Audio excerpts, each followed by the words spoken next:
Monday morning dawned over the concrete jungle of the city, casting a golden glow over the bustling streets. The sound of honking horns, chattering pedestrians, and wailing sirens filled the air, a cacophony that was music to the ears of the city's inhabitants. Amidst this vibrant chaos, Smith and Company, a marketing firm nestled in the heart of the city, was already buzzing with activity. As the clock struck 8 a.m., the employees began to trickle in, exchanging pleasantries and sipping steaming cups of coffee.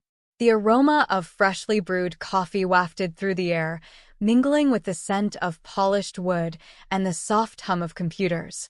The marketing team was abuzz with excitement, discussing the latest campaign strategies and brainstorming innovative ideas. But amidst the usual morning chatter, a sense of unease settled over the office. Rumors had been circulating about the company's financial struggles, and the employees couldn't shake off the feeling that something was amiss. The tension was palpable, like a thin layer of fog that clung to the skin. Just as the employees were settling into their routines, the intercom crackled to life, shrill and insistent. "Attention all staff, please report to the conference room immediately." The voice was stern, brooking no argument. The employees exchanged nervous glances, their hearts racing with anticipation. What could this sudden meeting mean? Was it a restructuring announcement? Layoffs? Or something even more sinister? The room was electric with suspense as the employees reluctantly closed their laptops and made their way to the conference room. As they filed in, their eyes scanned the room, searching for clues. The conference table, usually a hub of creativity and discussion, now seemed ominous, a symbol of the unknown. The CEO, Mr. Smith, stood at the head of the table, his expression inscrutable. His eyes, usually warm and encouraging, now seemed distant, his jaw set in a determined line. The room fell silent, the only sound the soft rustling of clothes and the creaking of chairs. The employees held their collective breath, bracing themselves for the unknown. And then, Mr. Smith began to speak, his words dropping like a bombshell into the tense atmosphere. As the last employee took their seat, Mr. Smith's eyes swept the room, his gaze lingering on each face. The air was heavy with anticipation, the silence a palpable force that pressed against the walls. And then, in a voice that was both firm and trembling, Mr. Smith dropped the bombshell. "Ladies and gentlemen, dear colleagues, I am retiring, effective immediately." The words hung in the air like a challenge, a gauntlet thrown down. The room was a frozen tableau, faces etched in shock, mouths agape. The silence was oppressive, a weight that crushed the breath from the employees' lungs. It was as if time itself had stopped, leaving only the echoes of Mr. Smith's words. And then, like a spark to tinder, the room erupted into chaos. Gasps, whispers, and murmurs swirled around the table, a maelstrom of confusion and disbelief. How could this be? Mr. Smith, the visionary leader, the driving force behind Smith and Company's success, was abandoning ship. But Mr. Smith was not finished. With a steady hand, he revealed the next piece of the puzzle. "I have chosen my successor, the person who will lead this company into its next chapter." A pause, a deep breath, and then the words that would change everything. "John, the janitor, will be taking my place as CEO." The room imploded. Gasps turned to laughter, whispers to shouts. It was a joke, a cruel prank. John, the quiet, unassuming janitor, who had been cleaning their floors and emptying their trash for years, was now their leader? But Mr. Smith was dead serious. His eyes locked onto John, who sat in stunned silence, his face a mask of disbelief. John has been observing, learning, and growing alongside this company. His unique perspective, his innovative ideas, and his passion make him the perfect candidate to take the reins. As the news sank in, the room became a battleground. Some employees cheered, seeing the potential in John's unexpected rise. Others seethed, feeling betrayed and passed over. The whispers grew louder, a cacophony of dissent and doubt. John, the unlikely hero, sat frozen, his eyes fixed on Mr. Smith. He had never imagined that his quiet dedication would lead to this moment. And yet, as he rose to accept the challenge, a spark of determination ignited within him. The room erupted into a mix of applause and whispers, a symphony of conflicting emotions. The fate of Smith and company hung in the balance as John, the former janitor, stepped into the spotlight, ready to face the challenges ahead. John's first day as CEO dawned like a stormy morning, dark clouds gathering on the horizon. The office was abuzz with anticipation, a mixture of excitement and trepidation hanging in the air like a challenge. Employees whispered in huddled groups, their eyes darting towards John with a mix of skepticism and curiosity. As he stepped into the CEO's office, now his domain, John felt the weight of responsibility settle upon his shoulders like a mantle. The room seemed to shrink, the walls closing in on him with the pressure of expectation. He took a deep breath, steeling himself for the battles ahead. The first salvo came from the media, a barrage of phone calls and emails demanding interviews and statements. They sensed blood in the water, a juicy story of a janitor-turned-CEO that would sell papers and garner clicks. John's team scrambled to respond, crafting statements and fielding questions with a mix of finesse and desperation. Meanwhile, clients began to circle, their loyalty tested by the sudden change in leadership. They demanded reassurances, seeking comfort in the familiar rhythms of the past. John met with them, his calm demeanor and thoughtful words slowly winning over the doubters. But within the office, the resistance was more entrenched.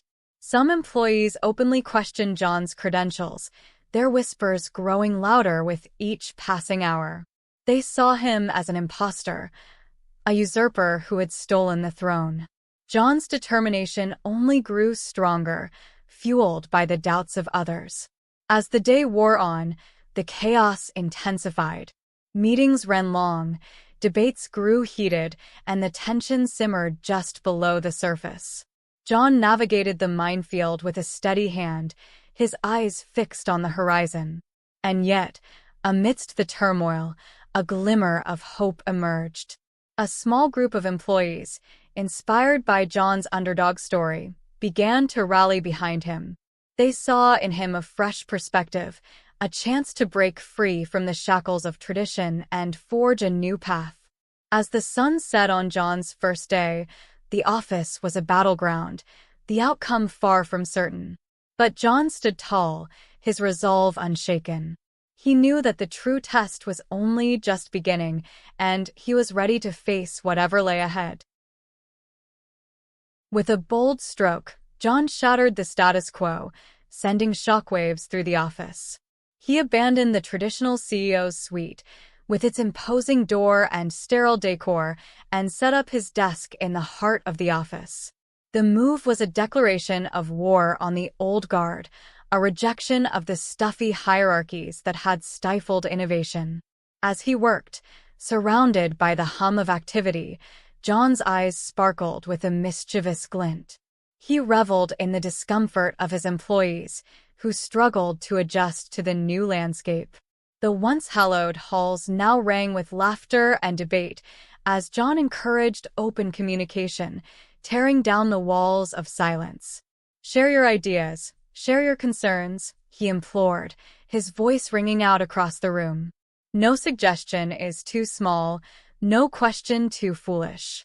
The employees exchanged skeptical glances, but John's infectious enthusiasm slowly won them over. And then, the final blow, the dress code. John decreed an end to the stifling suits and ties, embracing a new era of casual comfort.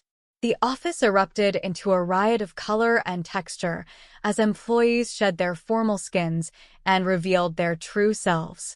Sneakers replaced stilettos, jeans supplanted skirts, and the office was reborn.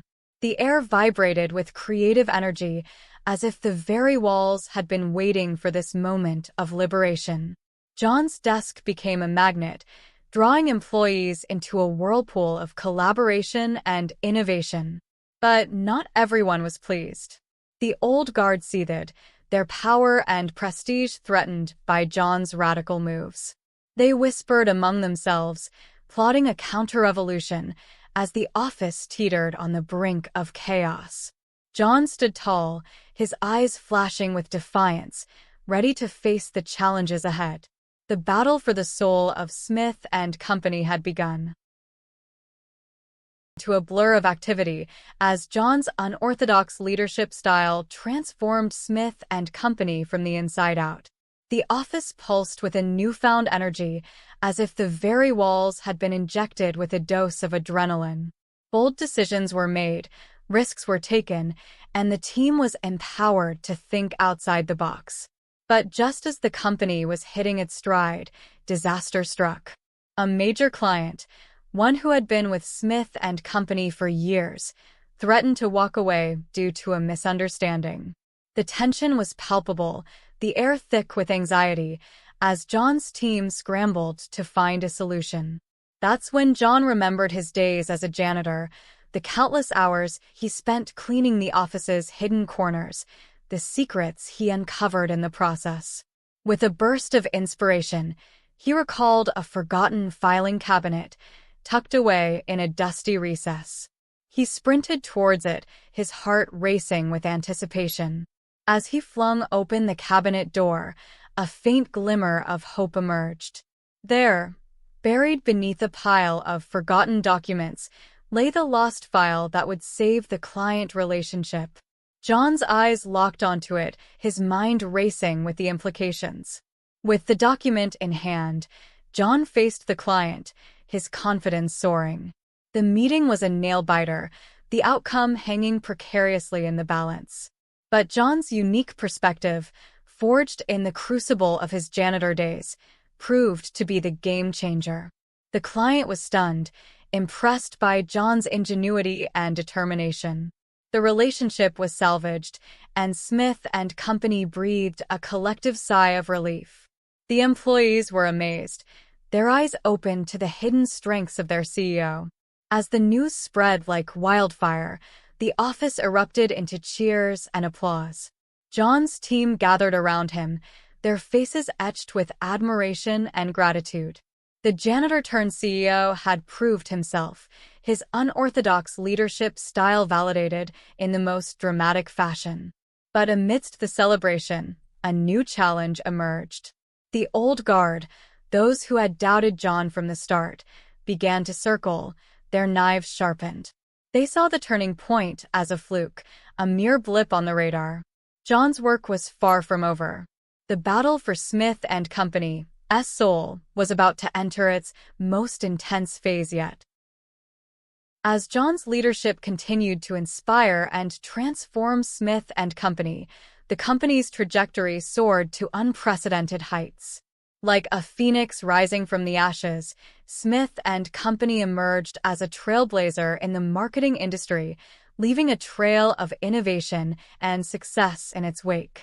Creativity burst forth from every corner as John's team, now empowered and motivated, pushed the boundaries of what was possible. Campaigns that were once staid and predictable now sparkled with imagination and flair, captivating clients and consumers alike. Profits skyrocketed as the company's bold new approach resonated with a marketplace hungry for fresh thinking. Smith and Company's name became synonymous with excellence, its reputation as a fearless innovator spreading far and wide. But John's impact went far beyond the company's bottom line. His remarkable journey, from janitor to CEO, inspired a movement. Others began to question the traditional hierarchies that had held them back, seeking out unexpected talent and fresh perspectives. John's story ignited a beacon of hope, illuminating a new path forward. He proved that true leadership was not about title or tenure, but about vision, empathy, and a willingness to challenge the status quo. As the news of Smith and Company's transformation spread, leaders from across industries took notice. They came to John seeking guidance, hoping to replicate the magic that had transformed a struggling company into a powerhouse. And so, the day the janitor became the boss marked the beginning of a remarkable new era for Smith and Company. The company's future was brighter than ever, its impact on the world of marketing and beyond only just beginning to unfold. But amidst the triumph, a new challenge emerged.